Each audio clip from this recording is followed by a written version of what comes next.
Hello guys, না না আজকে কোথাও ঘুরতে যাওয়া নয়। আজ যেহেতু সানডে, তাই ভাবা হলো বাড়িতে কিছু স্পেশাল বানানো যাক। মর্নিং এ ছিল পাস্তা, তাতে ছিল গাজর, পেঁয়াজ, টমেটো, স্প্রিং অনিয়ন, ক্যাপসিকাম। আর ইভিনিং এ স্ন্যাক্সই বলতে পারো, তার জন্য ছিল চিকেন মোমো।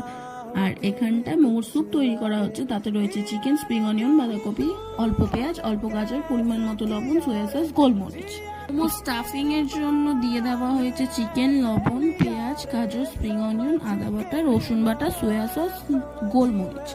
তারপরে এটা মিক্স করে নেওয়া হলো। আর এখানটায় মা ময়দাটা লুচির মতো বেললো, আর দিদি ভাই তৈরি করলো, কারণ আমার দ্বারা তো এটা হবেই না।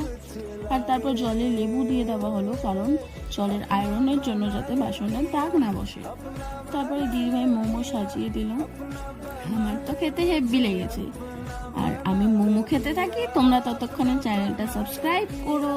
By, good night.